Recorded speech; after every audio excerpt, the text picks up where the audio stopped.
তো রিলিজ পেয়েছে মেগাস্টার শাকিব খানের বহুল প্রতীক্ষিত মিউজিক ভিডিও জয়ধ্বনি, যে ভিডিও বানাতে খরচ করা হয়েছে 3 কোটি টাকা। তো কেমন ছিল এই মিউজিক ভিডিও, এটার ভালো দিক খারাপ দিক নিয়ে আজকের ভিডিওতে আলোচনা করব। ভিডিও শুরু করার আগে ভিডিওতে লাইক আর চ্যানেলটা সাবস্ক্রাইব করে রাখুন। তো চলুন এবার ভিডিও শুরু করি। ওকে, তো মিউজিক ভিডিওটার নাম জয়ধ্বনি। প্রধান কাস্টে আছে megastar Shakib Khan, produce by M Rice. যেমনটা বলেছি, এটা বানাতে খরচ করা হয়েছে 3 কোটি টাকা, যেটা দিয়ে অনায়াসে প্রিয়তমা এবং রাজকুমারের মতন একটা সিনেমা বানিয়ে ফেলা যাবে। ভিডিওটা ডিরেকশন দিয়েছে জনপ্রিয় বিজ্ঞাপন নির্মাতা আদনান আল রাজীব। প্রায় 5টি দেশের সমন্বয়ে তৈরি করা হয়েছে এই মিউজিক ভিডিও, অর্থাৎ 5 দেশের টেকনিশিয়ান লোকজন এবং ইন্টারন্যাশনাল লোকেশনে এটার শুটিং করা হয়েছে, যার কারণে আউটপুটটা এসেছে একদম দুর্দান্ত। ভিডিওটার location, colour grading, costume, set design সবকিছু বুঝিয়ে দিচ্ছে 3 কোটি টাকা খুবই ভালোভাবে এখানে কাজে লাগানো হয়েছে।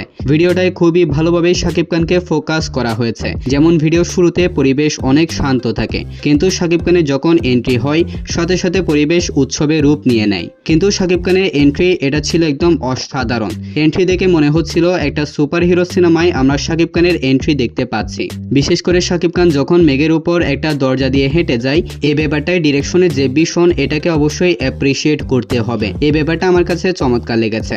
তাছাড়া অনেস্টলি বলতেছি, ভিডিওটার লিরিক্স আহামরি না হলেও ভিডিওটার মেইন কিক লাইনটা ছিল অসাধারণ। আপনি বলতে পারেন শাকিব খানের পরে এই লাইনটা ছিল এই ভিডিওর প্রাণ। তো লিরিক্স আহামরি না হলেও এখানে ব্যাকগ্রাউন্ডে যে মিউজিক ব্যবহার করা হয়েছে তা সম্পূর্ণ মিউজিক ভিডিওটাকে অনেক বেশি এঙ্গেজিং করেছে। ভিডিওটার ডান্স কোরিওগ্রাফার হিসেবে ছিলেন পাঠান সিনেমার dance choreographer Bosco and Caesar, যারা খুবই দুর্দান্ত ডান্স কোরিওগ্রাফ করেছে, যার মাধ্যমে শাকিব খান এক কথায় ফাটিয়ে দিয়েছে। মিউজিক ভিডিও হিসেবে এখানে যে টাইপের ডান্স স্টেপ দরকার ছিল ঠিক তেমনটাই তারা এখানে ডেলিভার করেছে। অন্যদিকে এখানে একটা রেপ পোর্শন ছিল, যেখানে একটা মেয়েকে আমরা দেখতে পাচ্ছি এবং তার রেপ পোর্শনটা ভালোই ছিল।